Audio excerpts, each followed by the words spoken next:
சங்கீதம் 2வது அதிகாரம்.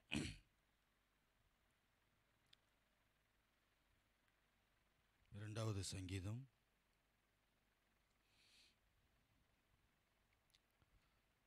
10வது வசனம், 11வது வசனம், 12வது வசனங்களை பார்க்கலாம். இப்பொழுதும் ராஜாக்களே உணர்வடையுங்கள், பூமியின் நியாயாதிபதிகளே எச்சரிக்கையாயிருங்கள். பயத்துடனே கர்த்தரை சேவியுங்கள், நடுக்கத்துடனே களி கூறுங்கள்.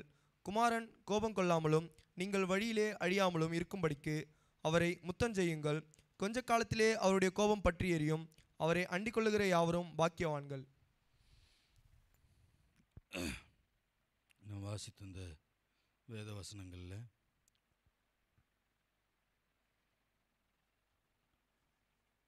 கர்த்தர் ஏன் இந்த வார்த்தை இன்னைக்கு கொடுத்துருக்காருன்னு தெரியாது. இந்த 3 வசனங்களில் நாம் வாசிக்கும்போது சங்கீதம் 2வது சங்கீதம் 10, 11, 12வது வசனங்களில் இப்போதும் ராஜாக்களே உணர்வடையுங்கள், பூமியின் நியாயாதிபதிகளே எச்சரிக்கையாயிருங்கள். 10வது வசனத்தில் தாவீது எழுதுகிறார், இப்போதும் ராஜாக்களே உணர்வு அடையுங்கள், பூமியின் நியாயாதிபதிகளே எச்சரிக்கையாயிருங்கள். இப்போ இந்த 3 வார்த்தைகள் சங்கீதம் 2ஆம் சங்கீதம் 10, 11, 12 வார்த்தைகள் பார்க்கும்போது கிறிஸ்துவனுடைய 2வது வருகைக்கு ஆன ஒரு தீர்க்க தரிசன வார்த்தையாக எழுதப்பட்டிருக்கிறது.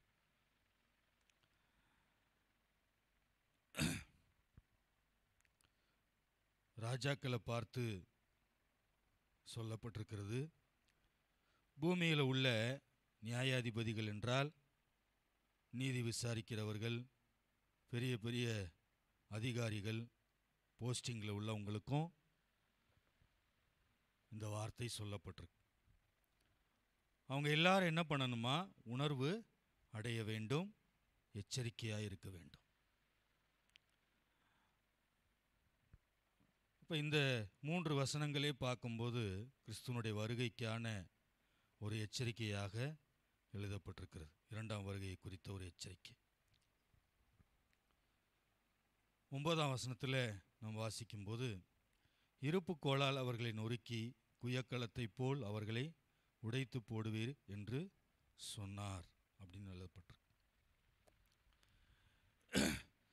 இந்த சங்கீத 2ஆம் வசனத்தில் சொல்லப்பட்ட இந்த வேத வார்த்தையானது 9ஆம் வசனத்தில் எழுதப்பட்ட வேத வார்த்தையானது வெளிப்படுத்தின விசேஷத்திலையும் சொல்லப்பட்டிருக்கிறது. இருப்பு கோலால் அவர்களை நொறுக்கி போடுவார் அப்படின்னு சொல்லப்பட்டிருக்கு. இப்போ இந்த வார்த்தை என்ன சொல்லுது என்று பார்க்கும்போது ராஜாக்களுக்கு உணர்வு இல்லை, நியாயாதிபதிகளுக்கும் உணர்வு இல்லை. அதனாலேயே இந்த வார்த்தையில் தாவீது சங்கீதக்காரர் சொல்கிறாரு, உணர்வு அடையுங்கள், உணர்வு அடையுங்கள் அப்படின்னு சொல்கிறாரு. யாருக்கு உணர்வு இருக்காது, உணர்ச்சி இருக்காது? நல்லா குடிச்சிட்டு சாராயம் குடிச்சிட்டு படுத்துருக்கிறவங்களுக்கு உணர்ச்சியே இருக்காது. நல்ல போதையில் ஃபுல்லாக சாராயத்தை குடிச்சிட்டு போதை ஆகிட்டான்னு வச்சுக்கோங்க, அவனை போய் எவ்வளோ அடித்தாலும் வலிக்காது. அடின்னு அடிப்பான் போலீஸ்காரன், வலிக்காது. அப்படி சிரிச்சுக்கிட்டே இருப்பான். அப்போ அந்த ஆல்கஹால் உள்ளே இருக்கும்போது, அந்த போதை வஸ்துக்கள் இருக்கும்போது அவனுக்கு என்ன நடக்குதுன்னே உணர்வே இருக்காது. எவ்வளோ அடித்தாலும், எதை வச்சு குத்துனாலும், ரத்தமே வந்தாலும் அவன் பாட்டுக்காக இருப்பான். ஏன்னா உணர்ச்சி இல்லை. அதுக்கப்புறம் பார்க்கும்போது குஷ்டவியாதி உள்ளவங்களுக்கு உணர்ச்சி இருக்காது. குஷ்டரோகிகளுக்கு அவங்கள உடம்புல போயிட்டு எந்த இடத்துல ஊசியை வச்சு குத்துனாலும் உணர்ச்சியே இருக்காது, வலிக்காது, வலிக்கவே இல்லைம்பாங்க. இவங்க எல்லாருக்கும் பார்த்தீங்கன்னா இவங்களுக்கெல்லாம் உணர்ச்சியே இருக்காது, உணர்வு இருக்காது. அதுக்கப்புறம் பார்த்தீங்கன்னா செத்த பாடி, செத்து போன பணத்துக்கு உணர்வு இருக்காது. அதை போய் எவ்வளோ போட்டு அடித்தாலும், கத்தியை வச்சு குத்துனாலும், அருவா வச்சு வெட்டினாலும், பிளேடு வச்சு அறுத்தாலும் செத்த போனத்துக்கு உணர்வு இருக்காது. அப்ப இந்த வசனத்துல தாவீது சொல்றாரு, ராஜாக்களுக்கு உணர்வு இல்லை, நியாயாதிபதிகளுக்கும் உணர்வு இல்லை, உணர்வு அடையுங்கள் அப்படின்னு சொல்றாரு.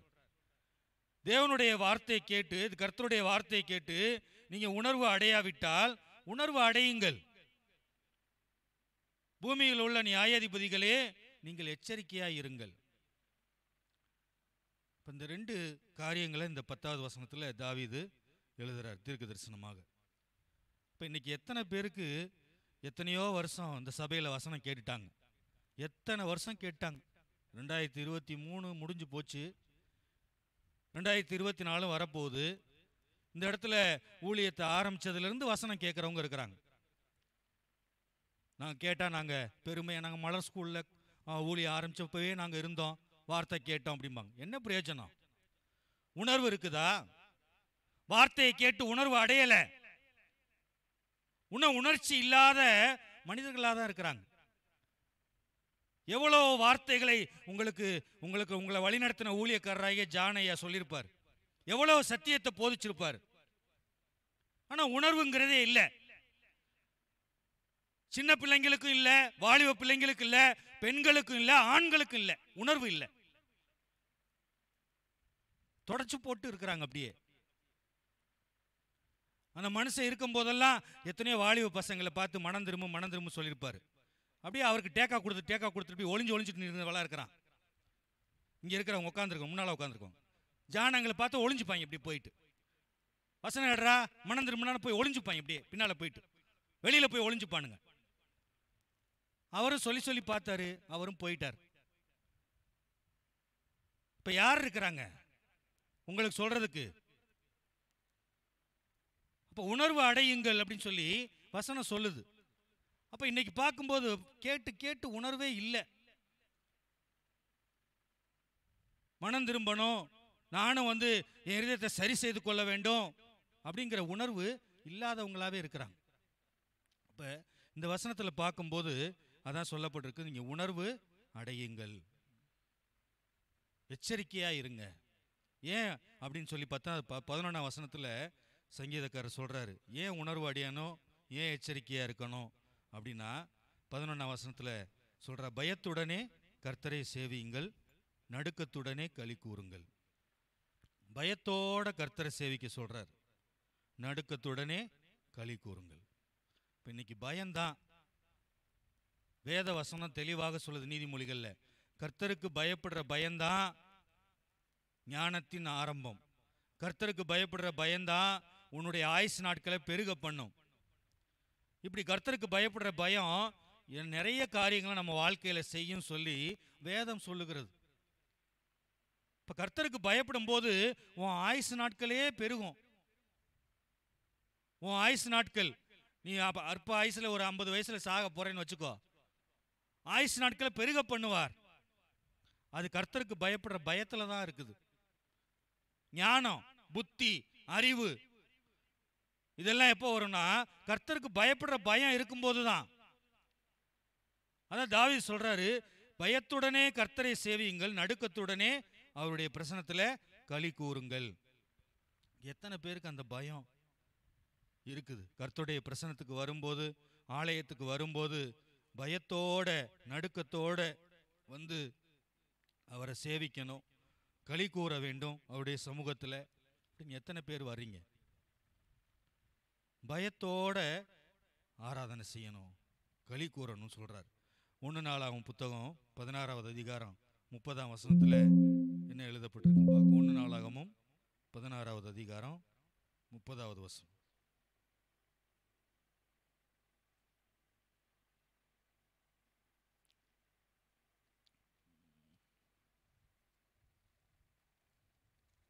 பூலோகத்தாரே, நீங்கள் யாவரும் அவருக்கு முன்பாக நடுங்குங்கள், அவர் பூச்சக்கரத்தை அசையாதபடிக்கு உறுதிப்படுத்தியிருக்கிறவர்.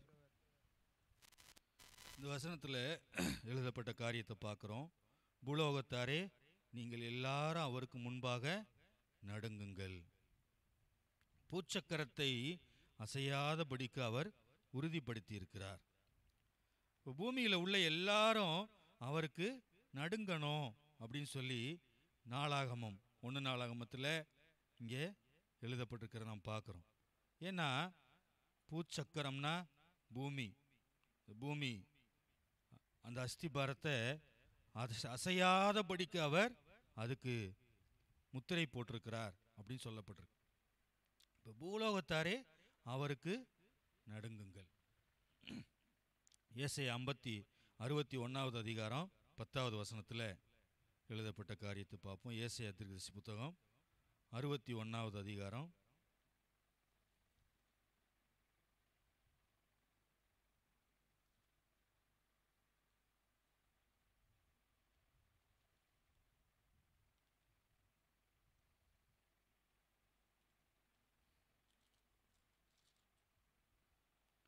கர்த்தருக்குள் பூரிப்பாய் மகிழ்கிறேன், என் தேவனுக்குள் என் ஆத்துமா களி கூர்ந்திருக்கிறது.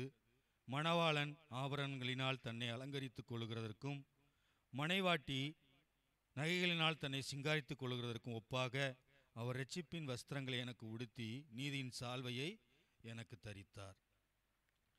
கர்த்தருக்குள் பூரிப்பாய் மகிழ்கிறேன், என் தேவனுக்குள் என் ஆத்துமா களி கூர்ந்திருக்கிறது அப்படின்னு சொல்லப்பட்டு. இப்போ பயத்துடனே கர்த்தரை சேவியுங்கள், நடுக்கத்துடனே களி கூறுங்கள்னு தாவீது 2ஆம் சங்கீதம் 11ஆம் வசனத்தில் சொல்றாரு. ஆனால் ஏசாயா தீர்க்கதரிசி சொல்றாரு, கர்த்தருக்குள்ள என் தேவனுக்குள்ள என் ஆத்துமா களி கூர்ந்திருக்கிறது. இப்போ களி கூறுறதுன்னா என்ன? அவருடைய பிரசனத்தில் களி கூர்ந்து பாடல்கள் பாடும்போது அப்படியே உற்சாகத்தோட சந்தோஷத்தோட எல்லாத்தையும் மறந்துட்டு கர்த்தர் செய்த எல்லா உபகாரங்களையும் உதவிகளையும் நம்ம மனசுல நினைச்சு கரங்களை தட்டி சத்தத்தை உயர்த்தி ஆராதனை செய்யறதான் களி கூர்ந்து மகிழ்கிறது. தேவனுக்குள்ள களி கூறுறதுன்னா அதான். எத்தனை பேர் அந்த காரியத்தில் நம்ம சரியா இருக்கிறோம்? என் தேவனுக்குள் என் ஆத்துமா களி கூர்ந்திருக்கிறது, பூரிப்பாய் இருக்கிறது அப்படின்னு தீர்க்கதரிசி எழுதுறார். இப்போ தேவனுக்குள்ள நம்ம ஆத்துமா எப்பொழுதும் களி கூர்ந்து இருக்க வேண்டும் என்றால் கர்த்தர் செய்த இயேசு கிறிஸ்து நம்ம வாழ்க்கையில, உங்க வாழ்க்கையில, என் வாழ்க்கையில செய்து கொண்டிருக்கிற, செய்ய போகிற எல்லா நன்மைகளையும் நம்ம நினைச்சு பார்க்கும்போது அந்த களி கூறுதல் வரும். அந்த நன்றி உள்ள இருதயத்தோட நம்ம ஆராதனை செய்யும் போது கர்த்தர் செய்த எல்லா உபகாரங்களையும் நம்ம நினைச்சு பார்க்கும்போது களி கூர்ந்து நம்ம அவரை ஆராதனை செய்ய முடியும். அவர் செய்த நன்மைகளை நம்ம மறக்கும்போது அந்த களி கூறுதல் இருக்காது. அப்படி என்னங்க ஆண்டவர் எனக்கு பெருசாக செஞ்சிட்டாரு, என்னத்தை செஞ்சிட்டாரு அப்படின்னு ஒரு நினைப்பு வந்துச்சுன்னு வச்சுக்கோங்க, அந்த ஆத்துமா தேவனுக்குள் களி கூர்ந்து இருக்க முடியாது.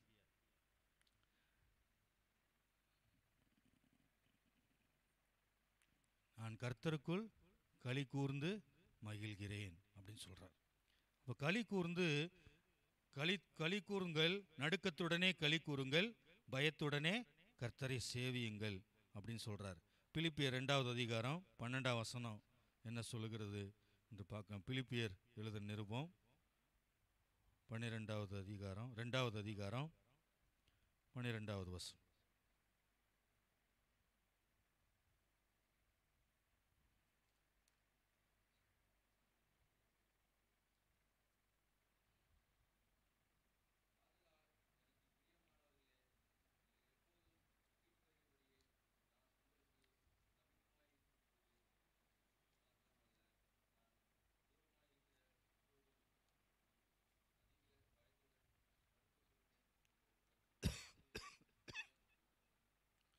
பவுல் அப்போஸ்தலன் சொல்றார், பிலிப்பி சபையில் உள்ள விசுவாசிகளுக்கு கடிதத்தை எழுதும்போது சொல்றாரு, உங்களுக்கு நான் சமீபமாக இருக்கும்போது மட்டுமல்ல, உங்களை விட்டு நான் தூரமாக இருந்தால் கூட எப்பொழுதும் நீங்கள் பயத்தோட நடுக்கத்தோட எனக்கு கீழ்ப்படியுங்க. நான் பக்கத்தில் இருக்கிறது போல இருக்கும்போது கீழ்ப்படுகிறது பெரிய விஷயம் இல்லை, சமீபமாக இருக்கும்போது நீங்கள் செய்கிறது பெரிய விஷயம் இல்லை, நான் தூரமாக இருக்கும்போதும் நீங்கள் கீழ்ப்படிந்து உங்கள் ஆத்துமாக்கள் இரட்சிப்பை அடைய பிரயாசப்படுங்கள்னு சொல்றார். இப்போ நம்ம ஊழியக்காரங்க பக்கத்தில் இருக்கும்போது மட்டும் நமக்கு பக்தி செய்யக்கூடாது. ஊழியக்காரங்களை பார்க்கும்போது மட்டும் பயத்தோட நடுக்கத்தோட இருக்கிற மாதிரி காமிச்சக்கூடாது. அவங்க தூரமாக இருந்தால் கூட, நம்மை விட்டு அவங்க தூரத்தில் இருந்தால் கூட, அந்த ஊழியக்காரருக்கு, அந்த நம்ம நடத்தக்கூடிய ஊழியக்காரங்களுக்கு அவங்க நம்ம ரட்சிப்பு நிறைவேற அவங்க பிரயாசப்பட்டு ஜெபித்து கொண்டிருக்கிறாங்க அப்படின்னு சொல்லி தூரமாக இருந்தால் கூட அவருக்கு கீழ்ப்படிய கற்றுக்கொள்ளணும் அவங்களுக்கு. இதுதான் பவுல் சொல்கிறாரு, நான் உங்களை விட்டு தூரமாக அங்கங்கே பட்டணங்களுக்கு ஊழியம் செய்ய போயிடுறேன், அங்கங்கே நான் தூரமாக போனால் கூட நான் பக்கத்தில் இருக்கும்போது நீங்கள் எப்படி எனக்கு கீழ்ப்படுவீங்களோ அதே போல் நடுக்கத்தோடும் உங்கள் பயத்தோடும், அதிக பயத்தோடும் நடுக்கத்தோடும் உங்கள் ரட்சிப்பு நிறைவேற பிரயாசப்படுங்கள் அப்படின்னு சொல்கிறாரு. எனக்கு பிரியமானவர்களே, நீங்கள் எப்பொழுதும் கீழ்ப்படுகிறபடியே நான் உங்களுக்கு சமீபமாக இருக்கும் பொழுது மாத்திரமல்ல, நான் தூரமாக இருக்கிற பொழுதும் இப்பொழுதும் அதிக பயத்தோடும் நடுக்கத்தோடும் கீழ்ப்படிங்க. அதான் ஒரு விசுவாசிக்கு உடைய கீழ்ப்படிதல். ஊழியக்காரங்க பார்க்கும்போது மட்டும் அவங்களுக்கு கீழ்ப்படுகிறத போல இருக்கக்கூடாது. பயத்தோட நடுக்கத்தோடு அவங்களை பார்க்கும்போது மட்டும் இருக்கக்கூடாது. அவங்க தூரமாக இருந்தாலும் சரி, நம்ம பக்கத்தில் இருந்தாலும் சரி, அதிக பயத்தோடையும் நடுக்கத்தோடையும் நமக்கு அவங்களுக்கு கீழ்ப்படிவோம் என்றால் உங்கள் ரட்சிப்பு நிறைவேறும் அப்படின்னு சொல்றார். எபிரேயருக்கு எழுதின நிருபம் 12ஆம் அதிகாரம் 28வது வசனம் என்ன சொல்லுகிறது என்று பார்க்கலாம். எபிரேயருக்கு எழுதின நிருபம் 12வது அதிகாரம்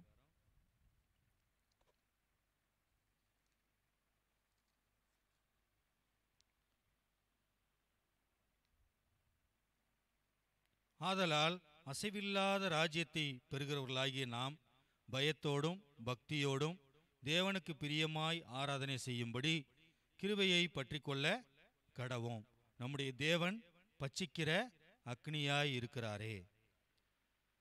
இப்போ இந்த வார்த்தையில பவுல் எழுதுறார், ஆதலால் அசைவில்லாத ராஜ்யத்தை பெறுகிறவர்களாகிய நாம் பயத்தோடும் பக்தியோடும் தேவனுக்கு பிரியமாய் ஆராதனை செய்யும்படி கிருபையை பற்றி கொள்ள கடவோம். இப்போ பயத்தோட, தேவனுக்கு பயப்படுற பயத்தோடையும் பக்தியோடையும் தேவனுக்கு பிரியமாய் ஆராதனை செய்யும்படி அவருடைய கிருபைகளை பற்றி கொண்டிருக்கணும். அசைவில்லாத ராஜ்யத்துக்கு, தேவனுடைய ராஜ்யத்துக்கு நம்ம போகணும்னா பயத்தோடையும் பக்தியோடையும் ஆராதனை செய்யும்படி நமக்கு கொடுக்கப்பட்ட கிருபையை காப்பாற்றிக்கணும். அதான் இந்த வசனத்தில் எழுதப்பட்டிருக்கு. கடைசி வசனத்தில் அவர் சொல்றாரு, ஒரு எச்சரிக்கை கொடுக்கிறாரு, நம்முடைய தேவன் பட்சிக்கிற அக்னியாய் இருக்கிறாரே. இப்போ தேவன் அன்புள்ளவர், ஏசப்பா ரொம்ப பிரியமுள்ளவர், ஏசு உன்னை நேசிக்கிறாரு, ஏசு உன்னை காப்பாத்துறாரு அப்படின்னு சொல்லிக்கிட்டே காலத்தை ஓட்டக்கூடாது. தேவன் பட்சிக்கிற அக்னியா கூட இருக்கிறார் அப்படின்னு சொல்லி இங்கே ஒரு எச்சரிப்பு கொடுக்கிறார் இந்த நிருபத்தை எழுதினவர். நம்முடைய தேவன் பட்சிக்கிற அக்னியா இருக்கிறார். அதனால பயத்தோடையும் நடுக்கத்தோடையும் அவருடைய பிரசனத்தில் களி கூறணும், அவர் பிரசனத்தில் ஆராதனை செய்யணும், ஜெபிக்கணும், வசனத்தை கேட்கணும். இந்த காரியங்களை இவ்வளவு நாள் நீங்கள் இதில் குறை உள்ளவர்களாக இருந்திருக்கலாம், சரியாக செய்யாமல் இருந்திருக்கலாம். வரக்கூடிய புதிய வருஷத்திலிருந்து நீங்கள் ஒரு தீர்மானம் எடுங்க.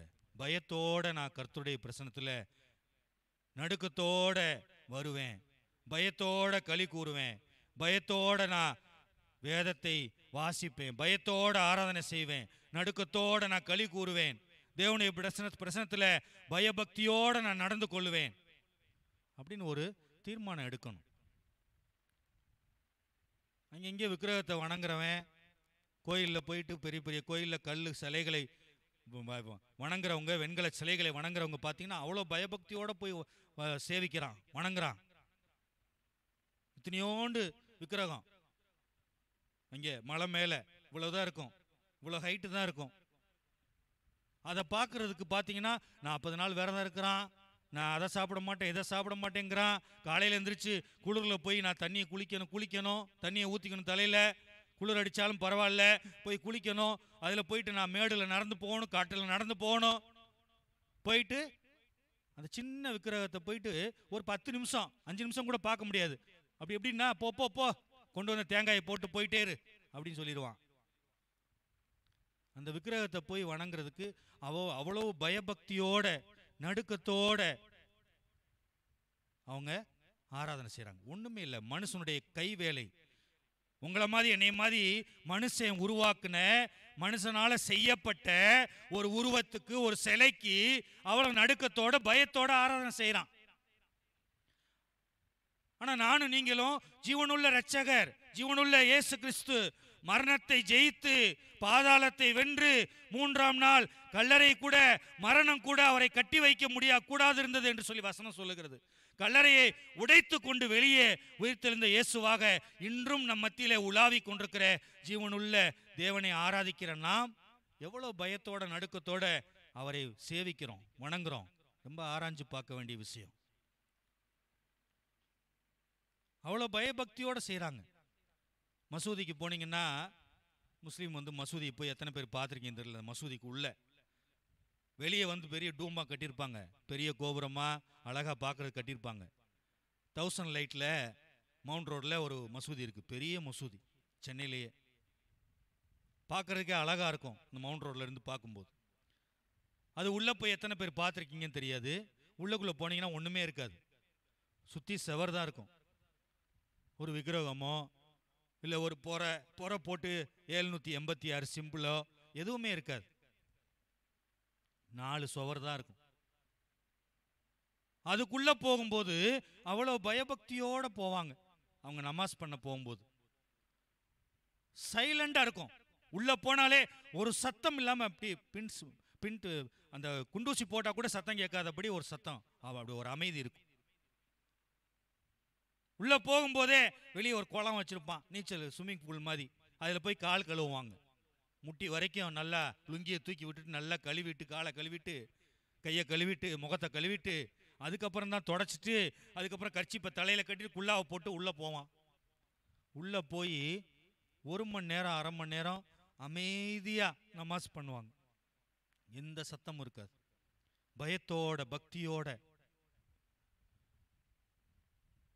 அப்போ அவங்க என்ன செய்கிறாங்க, இந்த மாஸ்க்கு உள்ள, மசூதி உள்ள நபிகள் நாயகர் இருக்கிறாரு, அல்லாஹ் இருக்கிறாரு, இன்சா அல்லாஹ் இருக்கிறாரு, வாசம் பண்ணுறாரு,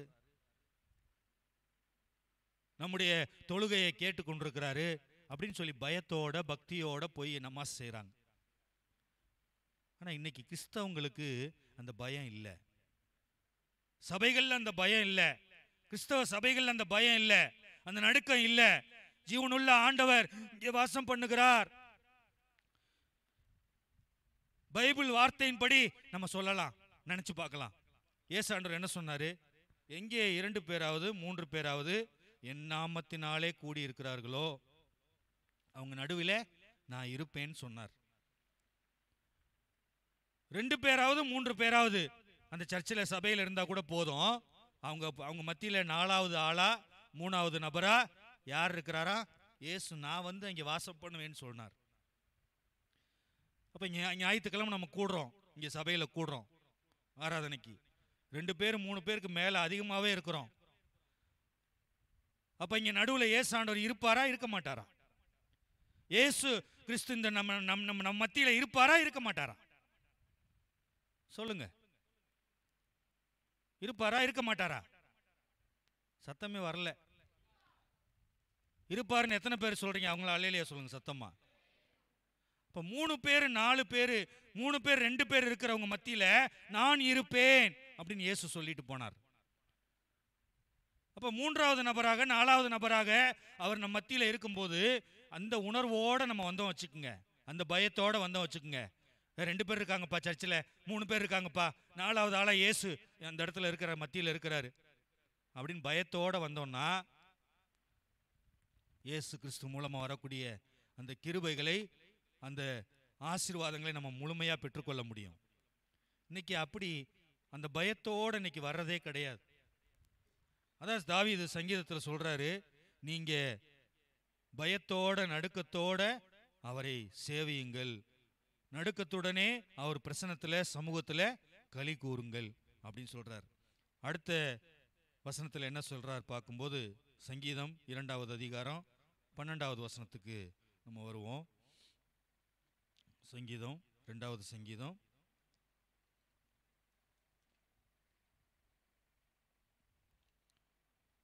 குமாரன் கோபம் கொள்ளாமலும் நீங்கள் வழியிலே அழியாமலும் இருக்கும்படிக்கு அவரை முத்தம் செய்யுங்கள். கொஞ்ச காலத்திலே அவருடைய கோபம் பற்றி எரியும். அவரை அண்டிக் கொள்கிற யாவரும் பாக்கியவான்கள். இப்போ இந்த வசனம் தான் ரொம்ப முக்கியமான ஒரு வசனம். இந்த சங்கீத 2வது சங்கீதத்திலேயே ஒரு முக்கியமான ஒரு வார்த்தை. குமாரன் கோபம் கொள்ளாமலும் நீங்கள் வழியிலே அழியாமலும் இருக்கும்படிக்கு அவரை முத்தம் செய்யுங்கள். இது முதல் பகுதி. இந்த வார்த்தையில் குமாரனுடைய கோபம் நம்ம மேல வரக்கூடாது, நம்ம குடும்பத்தின் மேல வராம இருக்கணும்னா அவரை முத்தம் செய்யுங்கள். நீங்கள் வழியில உங்க வாழ்க்கை முடியாதபடிக்கு, இந்த உலக வாழ்க்கையிலிருந்து பரலோகத்துக்கு பிரயாணமா போயிட்டு இருக்கிறோம். மோட்ச யாத்திரை நம்ம எல்லாம் பண்ணிட்டு இருக்கிறோம். அந்த மோட்ச யாத்திரை, அந்த பயணத்துல, மோட்ச பயணத்துல வழியிலேயே உங்களுக்கு அழிவு வராதபடிக்கு, உங்க வாழ்க்கை முடிந்து போகாதபடிக்கு, குமாரன் கோபம் கொள்ளாதபடிக்கு உங்க மேல அவருக்கு முத்தம் செய்யுங்கள், அவரை முத்தம் செய்யுங்கள் சொல்றார். அப்ப எகிப்திலிருந்து, அடிமைத்தனத்திலிருந்து இஸ்ரவேல் ஜனங்களை விடுதலையாக்கி மோசே பரம கானான் தேசத்துக்கு, பாலும் தேனும் ஓடுகிற நலமும் விசாலமான தேசத்துக்கு கொண்டு போய் சேர்க்கிறதுக்கு மோசே அவர்களை விடுதலை செய்து கொண்டு போனார். அவர் வழிநடத்தி போகும்போது அநேக பிரச்சனைகள் இஸ்ரவேலர்களுக்கு முன்பதாக இருந்தது. செங்கடல் முதலாவதாக பார்க்கும்போது சிவந்த சமுத்திரம் தடையா இருந்துச்சு. சிவந்த சமுத்திரத்தை கடந்து அவங்க வனாந்தரத்துக்கு வந்த உடனே கர்த்தர் எப்படியாக எதிரிகள் நம்ம பின்னாலேயே பார்வோன் துரத்திக்கிட்டே வந்தான். பார்வோனுடைய படைகள் எல்லாம், சேனைகள் எல்லாம் படை திரண்டு வந்துச்சு, நம்மளை சாகடிச்சிட்டு இருப்பாங்க. செங்கடல் கூட வச்சு, சிவந்த சமுத்திரத்திலே வச்சு சமாதி கட்டியிருப்பாங்க. ஆனா கர்த்தர் நம்மை அற்புதமாய் செங்கடலை இரண்டாக பிளந்து நம்மளை வழிநடத்தி கொண்டே வந்தார். நம்ம கடந்து போக போக பின்னால வரக்கூடிய பார்வோனுடைய சேனைகளை எல்லாம் கடலுக்குள்ள மூழ்கடிக்கும்படி செய்தார். அப்படின்னு அந்த கர்த்தருடைய வல்லமையை குறித்து அவங்க யோசிக்காம போயிட்டாங்க. வனாந்தரத்துக்குள்ள போனதும் எங்களுக்கு அப்பம் இல்லை, தோசை இல்லை, கறி இல்லை, தண்ணி இல்லை அப்படின்னு சொல்லி முறுமுறுக்க ஆரம்பிச்சிட்டாங்க. முறுமுறுக்க ஆரம்பிச்ச உடனே அவங்க எல்லாரும், சில பேர் அவர்களுக்குள்ளாக சில பேர் சங்காரக்காரனாலே அழிக்கப்பட்டார்கள். கிறிஸ்துவை பரீட்சை பார்த்து பாம்புகளால் அழிக்கப்பட்டார்கள் அப்படின்னு வசனம் சொல்லுது. இப்ப முறுமுறுத்தாங்க. இந்த கானான் தேசத்துக்குள்ள போற வரைக்கும் அவங்க கர்த்தர் செய்த நன்மைகளை நினைத்து பார்க்கல. அவருடைய கோபத்துக்கு தான் ஆளாயிட்டாங்க ஜனங்க. ஏன்? அவங்களுக்கு வழி நடத்தின மோசேக்கும் ஆரோனுக்கும் விரோதமாக முறுமுறுத்தாங்க. அதனால ஆயிரக்கணக்கான பேர் இறந்து போயிட்டாங்க. பூமி வாயை பிளந்து பூமிக்குள்ள நிலநடுக்கம் வந்து, அப்பவே மோசே காலத்தில் நிலநடுக்கம் வந்துருச்சு. பூமி அதிர்ச்சி வந்து உள்ள போயிட்டாங்க. பூமி வாயை பிளந்து அவங்கள முழுங்கி போட்டது. பாம்பு வந்து கடிச்சு செத்து போயிட்டாங்க நிறைய பேர். ஏன்னா கர்த்தர் நியமித்த, கர்த்தர் உண்டு பண்ணின, கர்த்தர் தேர்ந்தெடுத்த தலைவனாகிய மோசே, ஊழியக்காரனாகிய தேவனுடைய மனுஷனாகிய மோசேக்கு விரோதமாக செயல்பட்டதனால அந்த கானான் தேசத்துக்குள்ள போக முடியாம போயிடுச்சு. பாதி பேர் வழியிலேயே அழிஞ்சு போயிட்டாங்க. அதனால இன்னைக்கு நிறைய பேர், நீங்க இந்த வாழ்க்கை, கிறிஸ்தவ வாழ்க்கையை நீங்க ஆரம்பிச்சிருக்கலாம், பக்தியை ஆரம்பிச்சிருக்கலாம், ஆரம்பிச்சு நீங்க அதிலே போயிட்டு இருக்கலாம். ஆனா பரம கானான் தேசமாகிய பரலோக ராஜ்யத்தில் சேருகிற வரைக்கும் வழியில நிறைய பிரச்சனைகள் இருக்கும், நிறைய போராட்டங்கள் இருக்கும், நிறைய பலவீனங்களை சந்திக்கணும். இதெல்லாம் கடந்து போகும்போது தான் நம்ம அந்த ராஜ்யத்தை போய், நமக்காக நியமித்திருக்கிற அந்த தேசத்துக்கு போய் சேர முடியும். இப்ப வழியில சிங்கம் இருக்குது, வழியில கரடி இருக்குது அப்படின்னு சொல்லி நிறைய பேர் பயப்படுவாங்களாம் அப்படின்னு வசனம் சொல்லுது. ஏசாயா தீர்க்கதரிசி சொல்றார், வழியில சிங்கம் இருக்குது, கரடி இருக்குது அப்படின்னு சொல்லி பயந்து அப்படியே நடுங்கிடுவாங்க. அதான் ஏசாண்டவர் ஜீவனோட அவர் ஊழியத்தை செய்யும் போது உவமையாக பேசும்போது விசுவாசிகளுக்கும் ஜனங்களுக்கும் சொன்னார், 2 வாசல் 2 வழி உங்களுக்கு முன்பதாக இருக்குது. இடுக்கமான வழியாய் உட்பிரவேசிக்க பிரயாசப்படுங்கள்.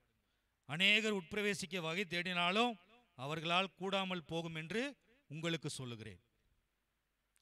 அநேகர் அந்த இடுக்கமான வழியில போகணும்னு ஆசைப்படுவாங்க, முயற்சி எடுப்பாங்க, ஆனா அவங்களால முடியாம போயிடும்.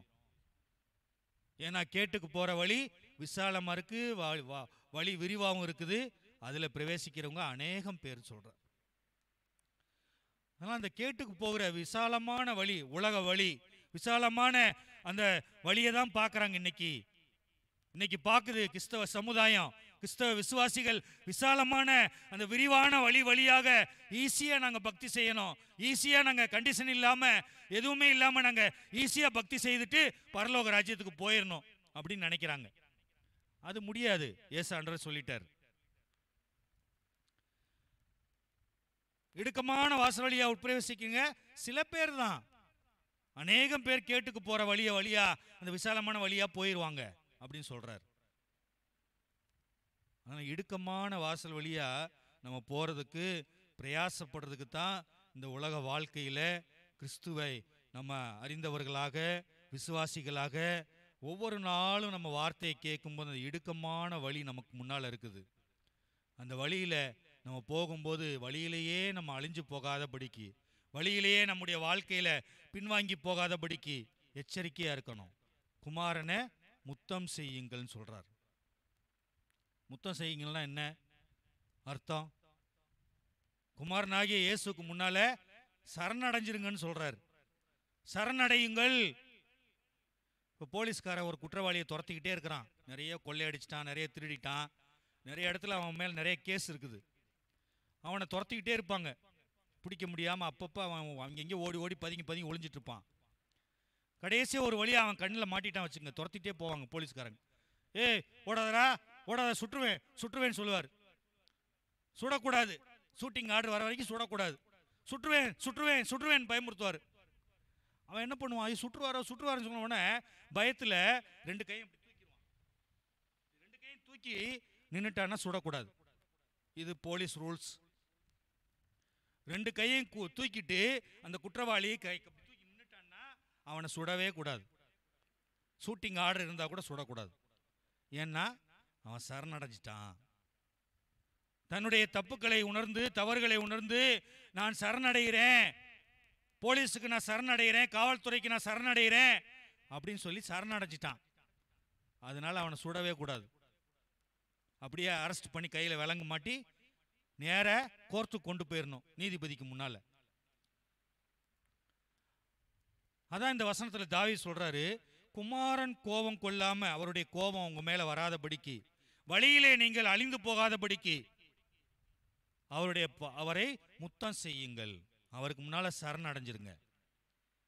ஏன்னு அந்த 2வது பகுதியில் சொல்றாரு, 12ஆம் வசனம், குமாரன் கோபம் கொள்ளாமலும் நீங்கள் வழியிலே அழியாமல் இருக்கும்படிக்கு அவரை முத்தம் செய்யுங்கள். கொஞ்ச காலத்தில் அவருடைய கோபம் பற்றி எரியும், அவரை அண்டிக் கொள்ளுகிற யாவரும் பாக்கியவான்கள்.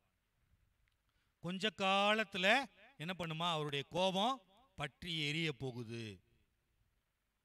அப்படின்னு ஒரு எச்சரிக்கையை கொடுக்கிறார். தாவீது பின்னால நடக்க போற சில 100 வருடங்களுக்கு பின்னாக நடக்க போற கிறிஸ்துவனுடைய வருகையை பற்றி பேசும்போது 700 வருஷத்துக்கு முன்னால தாவீது இந்த சங்கீதத்தை எழுதுறாரு, பாடுறாரு. அப்ப சொல்றாரு, கொஞ்ச காலத்துல கோபம் பற்றி எரிய போகுது, அவரை அண்டிக் கொள்ளுகிற யாவரும் பாக்கியவான். இந்த வசனத்தை கேட்கும்போது நல்லா காது கொடுத்து கேட்குறீங்களா? கேட்கும்போது படிக்கும்போது உங்களுக்கு என்ன தோணுது? நீங்க என்ன நினைக்கிறீங்க? வசனத்தை படிக்கும்போதே ஐயோ ஒரு பயம் வருதா? கொஞ்ச காலத்திலே அவருடைய கோபம் பற்றி எரிய போகுது. பற்றி எரிய போகுதுன்னா அப்படியே பத்திக்கிட்டு எரிஞ்சிடும், கொழுந்து விட்டு எரிய போகுது.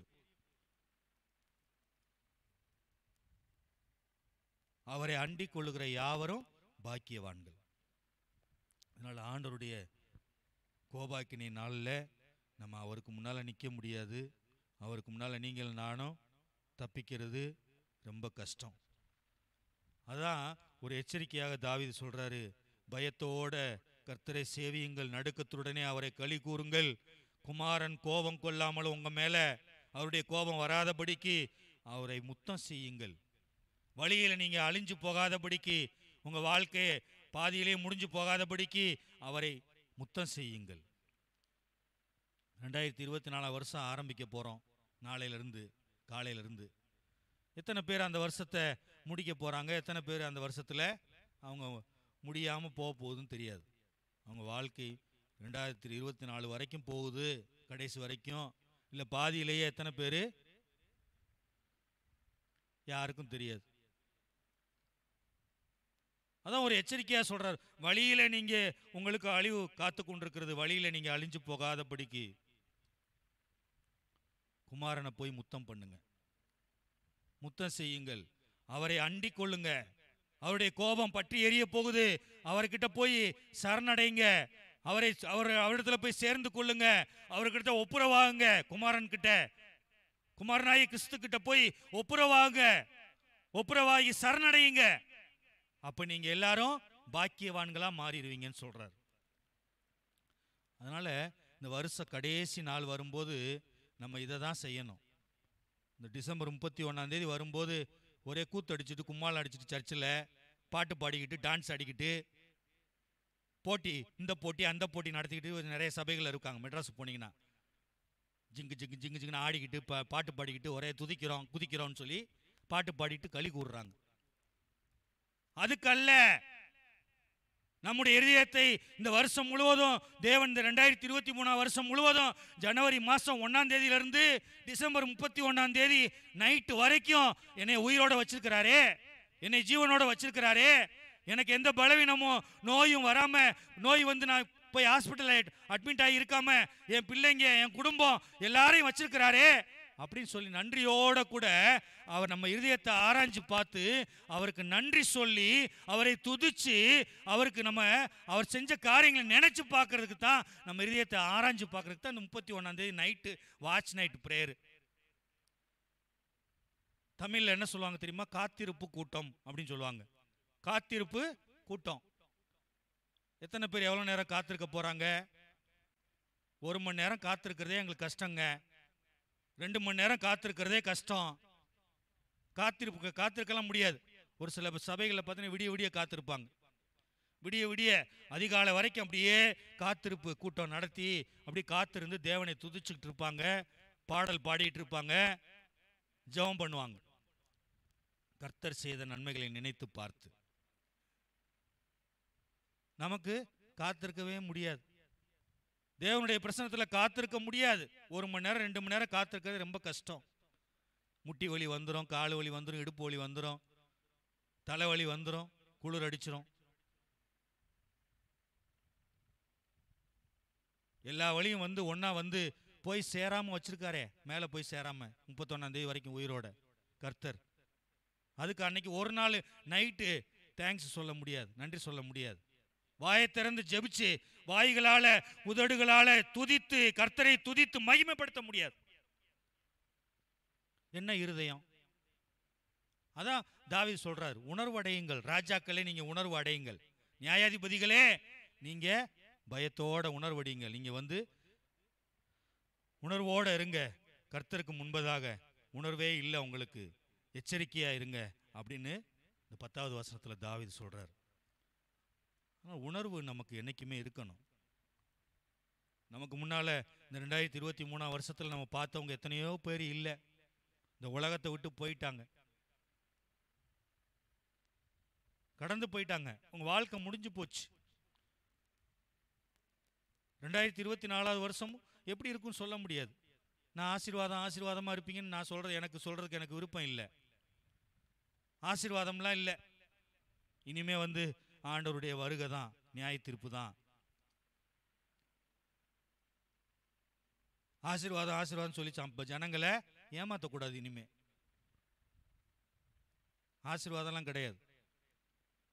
ஆண்டவர் வருகைக்கு ஆயத்தமாகணும். சபைகள் ஆயத்தமாக்கப்படணும். கிறிஸ்தவர்கள் ஆயத்தமாகணும். விசுவாசிகள் மணவாளனை எதிர்கொள்ள ஆயத்தப்படணும். அதுதான் இனிமே. கொஞ்ச காலத்துல அவருடைய கோபம் பற்றி எரிய போகுது. அவரை அண்டிக் கொள்ளுகிற யாவரும் பாக்கியவான்கள் சொல்லப்பட்டிருக்கு. அப்போ கொஞ்ச காலத்துலனா தேவனுடைய பார்வையில தாவீது சொல்றார், இதே தாவீது சங்கீதத்தை சொல்றார், ஒரு நாள் 1000 வருஷத்தை போலவும் 1000 வருஷம் ஒரு நாளை போலவும் இருக்குன்னு சொல்றாரு. 1000 வருஷம் ஒரு நாளுக்கு சமம் தேவனுடைய பார்வையில. அதான் சங்கீதத்தில் தாவீது எழுதுறார். மோசே சங்கீதத்தில் 90வது சங்கீதத்தில் பாருங்க அவர் என்ன எழுதுறார். 90வது சங்கீதம் 90.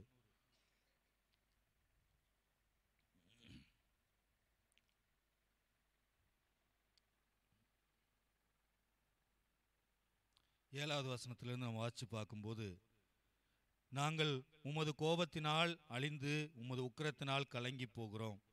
எங்கள் அக்கிரமங்களை உமக்கு முன்பாகவும் எங்கள் அந்தரங்க பாவங்களை உமது முகத்தின் வெளிச்சத்திலும் நிறுத்தினீர். எங்கள் நாட்களெல்லாம் உமது கோபத்தால் போய்விட்டது. ஒரு கதையைப் போல் எங்கள் வருஷங்களை கழித்து போட்டோம். எங்கள் ஆயுசு நாட்கள் 70 வருஷம். பலத்தின் மிகுதியால் 80 வருஷமாய் இருந்தாலும் அதன் மேன்மையானது வருத்தமும் சஞ்சலமுமே. அது சீக்கிரமாய் கடந்து போகிறது, நாங்களும் பறந்து போகிறோம். உமது கோபத்தின் வல்லமையையும் உமக்கு பயப்படத்தக்க விதமாய் உமது உக்கிரத்தையும் அறிந்து கொள்ளுகிறவன் யார் அப்படிங்கிறார். அப்ப எங்க நாட்கள் எல்லாம் தாவீது சொல்றாரு, இந்த சங்கீதத்துல எழுதினவர் சொல்றாரு, எங்களுடைய நாட்கள் எல்லாம் ஆண்டவருடைய கோபத்திலேயே முடிஞ்சு போச்சு. மோசேயினுடைய ஜெபம் இது. தாவீது எழுதின சங்கீதம் கிடையாது. மோசே பண்ண ஜெபம் இந்த 90வது சங்கீதம். எங்க நாட்கள் எல்லாம் உமது கோபத்திலேயே அழிஞ்சு போச்சு, உமது உக்கிரத்தினாலே கலங்கி போகிறோம். எங்க நாட்கள் எல்லாம் உமது கோபத்தில் போயிடுச்சு, ஒரு கதையை போல எங்க வருஷங்கள் எல்லாம் முடிஞ்சிருச்சுன்னு சொல்றார். அல்ல, ஆண்டவருடைய கோபத்தில் ஒரு கதையை போல 2023 வருஷம் எல்லாம் முடிஞ்சு போச்சு, இன்னைக்கோட முடிஞ்சு போச்சு. தாவீது சங்கீதத்தில் 90வது சங்கீதத்தில் எழுதப்பட்டது போல எங்கள் ஆயுசு நாட்கள் 70 வயசா இருக்கலாம், 80 வயசா இருக்கலாம். ஆனா அது எல்லாம் வருத்தமும் சஞ்சலமுமா இருக்குது. அடுத்த வசனத்தில் சொல்றாரு, உமது கோபத்தின் வல்லமையையும் உமக்கு பயப்படத்தக்க விதமாய் உமது உக்கிரத்தையும் அறிந்து கொள்ளுகிறவன் யார்? நாங்கள் ஞான இருதயம் உள்ளவர்களாகும்படி எங்கள் நாட்களை என்னும் அறிவை எங்களுக்கு போதித்தருளும். உமது கோபத்தின் வல்லமையையும் உமது பயப்படத்தக்க விதமாய் உமது உக்கிரத்தையும் யாருமே அறிஞ்சு கொள்ளுகிறவன் யார் அப்படின்னு கேட்கிறார், கேள்வி கேட்கிறார் மோசே. அறிந்து கொள்ற மனுஷன் யாரு? ஆண்டவருடைய கோபத்தையும் உக்கிரத்தையும் அது வரும்போதுதான் தெரியும், வரும்போதுதான் நடக்கும்போதுதான் தெரியும். ஐயோ இவ்வளவு பிரச்சனை வருதே. ஒரு நாள் மழைக்கே வந்து சென்னை தாங்கலை, ஒரு நாள் மழைக்கே தூத்துக்குடி திருநெல்வேலிலாம் தண்ணி வந்து வியாபாரம் பண்ற எல்லா பஜாரெல்லாம் அழிஞ்சு போச்சு. உன்னா ஒரு கிராமமே மூழ்கி கிடக்குது தூத்துக்குடியில். படிக்க போக முடியல, எங்கேயும் போக முடியல, வெளியே போக முடியல, ஊருக்குள்ளேயே தண்ணிக்குள்ளேயே கிடக்குறான். இந்த பக்கம் ஒரு மழை, இந்த பக்கம் ஒரு புயல், சென்னை பக்கம் அந்த பக்கம் ஒரு புயல், அவ்வளவுதான் இந்த வருஷம். அதுக்கே தத்தளிக்குது, அதுக்கே ஊர் தத்தளிக்குது, கிராமங்கள் தத்தளிக்குது. ஒரு நாள் 2 நாள் மழைக்கே. ஒரு வாரம் மழை பெஞ்சதுன்னா என்ன ஆகும்? சென்னை புயல் உருவாகி ஒரு வாரம் 10 நாள் ஒரே மழை பெஞ்சுன்னு வச்சுக்கோங்க, அவ்வளோதான், சென்னையே காலி ஆயிரும். சென்னை இருக்கிற இடமே தெரியாதுன்னு சொல்றாரு ஒருத்தர். சென்னையே இருக்கிற எங்கே இருக்குன்னு தெரியாதுங்க, கண்டுபிடிக்கணுங்க, அப்படி ஆயிருங்கன்னு சொல்றாரு. ஒரு வாரம் 10 நாள் மழை பெஞ்சதுன்னா, அப்போ நோவா நாட்களை போல 40 நாட்கள் இரவும் பகலும் மழை பெஞ்சதுன்னா, ஜலப்பிரளயம் வந்துச்சுன்னா என்ன ஆகும்? சிந்திச்சு பார்க்கணும், யோசிச்சு பார்க்கணும். வரக்கூடிய காலங்கள் கொடிதான காலங்கள். ஆண்டவருடைய வருகை சமீபமாக இருக்குது. ராஜாதி ராஜாவாக கர்த்தாதி கர்த்தராக உலகத்தை நியாயத்திருக்கிறவராக இயேசு கிறிஸ்து வரப்போகிறார். அவர் வருகைக்கு நம்ம ஆயத்தமாகணும். நம்ம குடும்பங்களை ஆயத்தப்படுத்தணும், நம்ம சபையை ஆயத்தப்படுத்தணும், நம்ம பிள்ளைங்களை ஆயத்தப்படுத்தணும். அவரை அண்டிக் கொள்ளுகிறதுக்கு நம்ம பிரயாசப்படணும். அவரை முத்தம் செய்யணும். நம்ம வழியில நம்ம வாழ்க்கை அழிந்து போகாதபடிக்கு, அவர் கோபத்துக்கு ஆளாகாதபடிக்கு குமாரனை முத்தம் செய்யுங்கள். முத்தம் செய்யுங்க. பைபிளில் பார்க்கும்போது ஒரே ஒருத்தன் போய் ஏசாண்டரை போய் முத்தம் கொடுத்தான். யாரு யாரு போய் முத்தம் கொடுத்தாங்க? ஏசாண்டவருக்கு யூதாஸ் காரியோத். எதுக்காக போய் முத்தம் கொடுத்தான்? அது அன்பின் முத்தம் கிடையாது. அது ஏசாண்டர் மேல உள்ள அன்புனால கொடுத்த முத்தம் இல்ல. 30 வெள்ளிக்காசை மொத்தமா வாங்கிக்கிறதுக்காக கொடுத்த முத்தம். 30 வெள்ளிக்காசுக்கு ஆசைப்பட்டு காட்டி கொடுத்த முத்தம். இயேசுவை காட்டி கொடுக்கிறதுக்காக கொடுத்த முத்தம். அவனுடைய வாழ்க்கையை அவனுடைய வாழ்க்கையை முடிச்சு போறதுக்காக, அவன் வாழ்க்கையை அழிஞ்சு போறதுக்காக கொடுத்த முத்தம். அந்த முத்தத்தை கொடுத்தான். முத்தம் கொடுத்த உடனே ஏசாண்டர் கேட்டார், என்னத்துக்குப்பா வந்திருக்கிற நீ அப்படின்னு கேட்டார். ஒரு சுவிசேஷத்தில் பார்க்கும்போது யூதாஸை பார்த்து கேட்குறாரு. முத்தம் கொடுத்த உடனே அவன் சொல்லிட்டு வந்துட்டான். பிரதான ஆசாரியர்கள்ட்டையும் வேத பாரகர்கிட்டையும் சொல்லிட்டு வந்துட்டான், நான் யாரை போய் இந்த கெத்செமனி தோட்டத்துக்குள்ளே போயிட்டு யாரை போய் முத்தம் கொடுக்குறானோ அவர் தான் இயேசு, அவர் தான் நசரேயனாகிய இயேசு, அவரை அரெஸ்ட் பண்ணிருங்க அப்படின்னு சொல்லிட்டு வந்தான். ஏன்னா அடையாளம். ஏன்னா இயேசு மாதிரியே எல்லாரும் இருக்காங்க. சீசர்கள் எல்லாரும் நல்லா மூடி நீளமாக வச்சுட்டு ஒரே மாதிரி இருக்கிறாங்க. இயேசுவை போலவே இருக்கிறாங்க அவருடைய சீசர்களும். அதனால யார் இயேசுன்னு தெரியாது இந்த பரிசேயருக்கு, வேதபாரர்களுக்கு. அதனால பிரதான ஆசிரியர்கிட்ட சொல்லிட்டு வர்றான், நான் அந்த தோட்டத்துக்குள்ள போறேன், கெத்செமனி தோட்டத்துக்குள்ள போறேன், அவர் ஜெபம் பண்ணிட்டு இருப்பாரு, நான் போய் முத்தம் கொடுக்குறேன். யாரை நான் முத்தம் விடுவேனோ அவர் தான் நசரேயனாகிய இயேசு, அவரை நீங்க பிடித்து கொள்ளுங்கள். முத்தம் கொடுத்த உடனே இயேசு கேட்டார், என்னத்துக்குப்பா வந்த? யூதர்களுடைய வழக்கம் பார்க்கும்போது அப்படியே யாராவது பார்த்தாங்கன்னா அப்படி கட்டி பிடிப்பாங்க, கட்டி தழுவி ஒரு முத்தம் கொடுக்க மாட்டாங்க, 2 முத்தம் கொடுப்பாங்க. இந்த பக்கம் கன்னத்தில் ஒரு முத்தம், அந்த பக்கம் ஒரு கன்னத்தில் ஒரு முத்தம் கொடுப்பாங்க. இப்போ முதல் முத்தத்தை இயேசுக்கு கொடுத்த உடனே என்னத்துக்குப்பா வந்த நீ அப்படின்னு கேட்கிறாரு. அப்பவாது யூதாஸ் காரியத்து மனம் திரும்புறதுக்கு ஒரு வாய்ப்பு கிடைச்சது. அவன் இயேசு கிட்ட சொல்லியிருக்கலாம், ஐயா முத்தத்தை கொடுத்து உங்களை காட்டி கொடுத்துருக்கா வந்துட்டேன், 30 வெள்ளிக்காசுக்கு ஆசைப்பட்டு இயேசுவே, போதகரே, இரட்சகரே, மேசியாவே, உங்களை காட்டி கொடுப்பதற்காக நான் வந்திருக்கிறேன், உங்களை ஒப்பு கொடுக்கறதுக்காக வந்துட்டேன் அப்படின்னு சொல்லியிருந்து மனம் திரும்பி இருக்கலாம். அவன் மனம் திரும்பறதுக்கு ஒரு வாய்ப்பு கிடைச்சது. ஆனா 2வது முத்தத்தை கொடுத்தான். இயேசு சொன்னாரு, நீ செய்கிற வந்ததை துரிதமா செய்ப்பா, முத்தத்தினாலேயா மனுஷகுமாரனை காட்டி கொடுக்குற அப்படின்னு கேட்டார். யூதாஸ் காரியத்து ஏசாண்டருக்கு முத்தம் கொடுத்தான். அந்த முத்தம் அவனை மனம் திரும்புறதுக்கு ஒரு வாய்ப்பு கொடுத்தது. குமாரனாகிய கிறிஸ்துக்கு முத்தம் கொடுத்த உடனே அவன் நினைச்சா மனம் திரும்பி இருக்கலாம். அந்த தீர்மானம் எல்லாம் அவனுடைய தீர்மானங்களை மாற்றி இருக்க முடியும். ஆனாலும் அவனுக்குள்ள ஆசை, அந்த வெள்ளி பணம் 30 வெள்ளிக்காசு அவன் கண்ணை மறைச்சிருச்சு. அவன் வாழ்க்கை அழிந்து போனது. குமாரனுடைய கோபத்துக்கு ஆளானான், வாழ்க்கையை முடிச்சுக்கிட்டான். அதே போலதான் லோத்துடைய மனைவி. தேவதூதர்கள் வந்து அவங்கள வெளியே கொண்டு அழிவின் பட்டணத்தில் கொண்டு வந்து கையை பிடிச்சு வெளியே கொண்டு வந்து விடுறாங்க. உன் ஜீவன் தப்ப ஓடிப்போ, அந்த மலைக்கு ஓடிப்போ, இந்த சமபூமியில எங்கேயும் நிக்காத, திரும்பி பார்க்காத அப்படின்னு சில காரியங்களை சொல்லி தேவதூதர்கள் எச்சரிக்கை பண்ணி ஆண்டவர் கர்த்தருடைய தூதர்கள் அவங்களை அனுப்புறாங்க. ஆனா லோத்து மனைவி மட்டும் விட்டுட்டு வந்த அந்த ஆஸ்தி சொத்து எல்லாத்தையும் நினைச்சு பார்க்கறாங்க.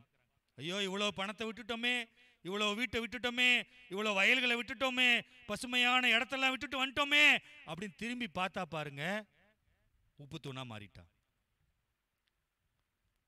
அதனால ஆண்டவர் நம்மை எத்தனையோ வருஷங்கள் கரம் பிடித்து இயேசு நம்மை நடத்தி கொண்டு வந்து இந்த சபையின் மூலமாக 23ஆம் வருஷத்தை நம்ம நடத்தி கொண்டு வந்து இந்த கடைசி நாளில் நிப்பாட்டியிருக்கிறார். வரக்கூடிய வருஷத்தில் கர்த்தருடைய கோபம் எப்படி இருக்குமோ தெரியாது. இந்த உலக காரியங்கள் எப்படி இருக்குமோ தெரியாது. உலகத்தில் உள்ள அழிவுகள் எப்படி இருக்குமோ தெரியாது.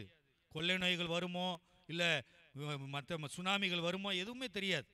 இந்தோனேசியாவில் பார்த்தீங்கன்னா நேற்று ஒரு பயங்கரமான நிலநடுக்கம் வரும்போதெல்லாம் இந்தோனேசியாவில் உள்ளவன் பயப்படுறான்.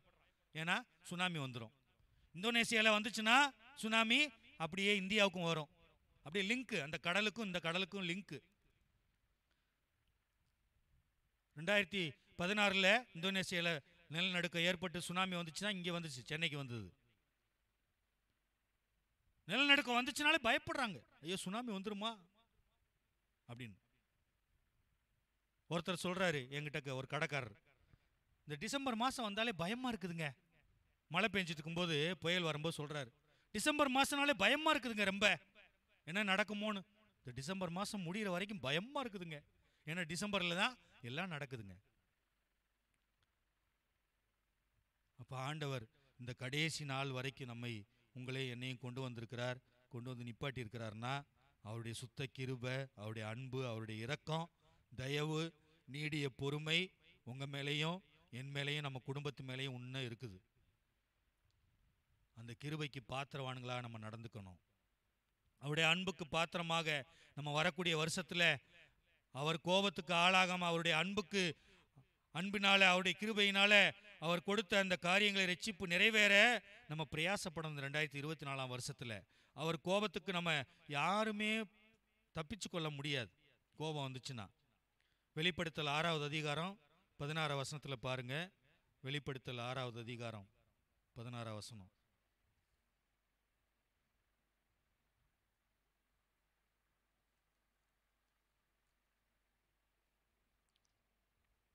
பர்வதங்களையும் கண்மலைகளையும் நோக்கி எங்கள் மேல் விழுந்து சிங்காசனத்தின் மேல் வீற்றிருக்கிறவருடைய முகத்துக்கும் ஆட்டுக்குட்டியானவருடைய கோபத்திற்கும் எங்களை மறைத்து கொள்ளுங்கள். அவருடைய கோபாக்கினியின் மகா நாள் வந்துவிட்டது, யார் நிலை நிற்கக்கூடும் என்றார்கள். அப்போ இந்த அதிகாரத்தில் பார்க்கும்போது ஆண்டவருடைய வருகை வரும்போது மக்கள் எப்படிலாம் புலம்புவாங்க, ரட்சிக்கப்படாதவங்க, கைவிடப்பட்டவங்க எப்படிலாம் புலம்புவாங்க, அவங்க நிலைமை எப்படி இருக்குன்னு சொல்லி எழுதப்பட்டிருக்குது. கண்மலையை பார்த்தும் எங்கள் மேலே விழுந்து எங்களை மறைச்சுங்க, எங்களை நொறுக்கி போட்டுருங்க, எங்களை அழிச்சு போட்டுருங்க, சிங்காசனத்தின் மேல் வீட்டிருக்கிறவருக்கு முகத்துக்கும் ஆட்டுக்குட்டியானுடைய கோபத்துக்கும் எங்களை மறைச்சுக்குங்க அப்படின்னு சொல்லி மலையை பார்த்து புலம்புவாங்களாம். ஏன்னா அவருடைய கோபாக்கினின் மகா நாள் வந்துவிட்டது, யார் நிலை நிற்கக்கூடும். சங்கீதம் 2வது அதிகாரம் 12வது வசனத்திலையும் தாவீது அதான் சொல்றாரு, குமாரன் கோபம் கொள்ளாமலும் வழியிலே நீங்கள் அழியாமலும் இருக்கும்படிக்கு அவரை முத்தம் செய்யுங்கள். அவரை அண்டிக் கொள்ளுகிற கொஞ்ச நாட்களில் கொஞ்ச காலத்தில் அவருடைய கோபம் பற்றி எரியும். அவரை அண்டிக் கொள்ளுகிற யாவரும் பாக்கியவான்கள். 2வதாக பைபிளில் ஒரு அம்மா முத்தம் பண்ணாங்க ஏசாண்டவர். ஏசாண்டுடைய பாதத்தில் முத்தம் கொடுத்தாங்க. விலையேறப்பட்ட வாழ்க்கையில் அவங்க விலையேறப்பட்டதா நினைச்ச அந்த வெள்ளைக்கல் பரணியில் சேர்த்து வச்சிருந்த நலதம் என்கிற தைலத்தை கொண்டு வந்து உடைச்சு ஏசாண்டுடைய சிரசின் மேலே தலை மேலே ஊற்றி அவர் பாதத்தில் ஊற்றி தலைமயிரினால் அதை தொடச்சி முத்தம் செஞ்சுட்டே இருந்தாங்க ஏசாண்டுடைய பாதத்தில். அவங்க பார்த்து ஏசாண்டு சொல்கிறான் ஸ்திரீயை பார்த்து, இவள் என்னிடத்தில் மிகவும் அன்பு கூர்ந்தாள், இவள் செய்த அநேக பாவங்கள் இவளுக்கு மன்னிக்கப்பட்டதுன்னு இயேசு சொன்னார். அவர் பாதத்தில் உட்காந்து அப்படி கண்ணீரால அப்படியே கழுவி கழுவி கழுவி தலைமயிரினால தொடச்சு தொடச்சு முத்தம் பண்றாங்க பாதத்தை, இயேசு ஆண்டவருடைய பாதத்தை. உந்தன் பாதம் அமர்ந்திருந்து ஓயாமல் முத்தம் செய்வேன், உந்தன் பாதம் அமர்ந்திருந்து ஓயாமல் முத்தம் செய்கிறேன், ஓயாமல் முத்தம் செய்கிறேன், ஓயாமல் முத்தம் செய்கிறேன். எப்படி நான் பாடுவேன், என்ன சொல்லி நான் துதிப்பேன், உம்மை எப்படி நான் பாடுவேன், என்ன சொல்லி நான் துதிப்பேன். அல்லேலூயா அல்லேலூயா ஆமென், அல்லேலூயா ஆமென். அவர் பாதத்தில் முத்தம் செஞ்சு அவர்களுடைய பாவங்கள் எல்லாம், அநேக பாவங்கள், அவர் செய்த பாவங்கள் மன்னிக்கப்பட்டது. அப்படியாக நம்ம ஒவ்வொருத்தருடைய வாழ்க்கையிலையும் இந்த வருஷம் கடந்து போயிருச்சு. வரக்கூடிய 2024 வருஷத்தில் கர்த்தர் உடைய கோப ஆக்கினையிலிருந்து நம்ம தப்பித்து கொள்ளும்படி குமாரனாகிய கிறிஸ்துவை நம்ம முத்தம் செய்து அவர்கிட்ட சரணடைந்து அவரை அண்டி கொண்டோம் என்றால், சங்கீதம் 2வது அதிகாரம் 12வது வசனத்தில் எழுதப்பட்டது போல நீங்கள் நானும் பாக்கியவான்களாக இருப்போம். பாக்கியவான்கள்னா ரொம்ப விசேஷமானவங்க, ரொம்ப கொடுத்து வச்சவங்கன்னு பேர். ரொம்ப கொடுத்து வச்சவங்களா இருப்போம். எந்த வருஷத்தில்? 2024 வருஷத்தில். அவள் பாக்கியவான்களாக நீங்கள் எல்லாம் மாறணும்னா, பாக்கியவதிகளாக இருக்கணும்னா, அவருடைய கோபத்துக்கு தப்பிச்சுக்குங்க. குமாரனாகிய கிறிஸ்துவை முத்தம் செய்யுங்க, அவரை அண்டிக் கொள்ளுங்க. அந்த மரியாதை போல விலையேற பெற்ற காரியம் உங்கள் வாழ்க்கையில் ஏதாவது இருந்தால் இயேசு கிறிஸ்துவனுடைய முன்னால் போட்டு உடைச்சிட்டு 2024 புதிய வருஷத்தில் சரணடைங்க, ஒப்புரவாங்க, அவர் பாதத்தை முத்தம் செய்து எல்லாத்தையும் அறிக்கை செய்து விட்டுருங்க. கர்த்தர் உங்களை 2024 வருஷத்தில் அவர் கோவாக்கினை வந்தாலும் அதிலிருந்து தப்பிச்சுக்கிறதுக்கு இதுதான் வழி. நம்ம இருதயத்தை நம்ம ஆராய்ஞ்சு பார்க்கலாம். எல்லாரும் தயவுசெய்து எழுந்து நின்று ஜெபம் பண்ணுவோம். வார்த்தையை நம்ம கேட்டிருக்கிறோம். நம்ம இருதயத்தை ஆராய்ஞ்சு பார்க்கலாம்.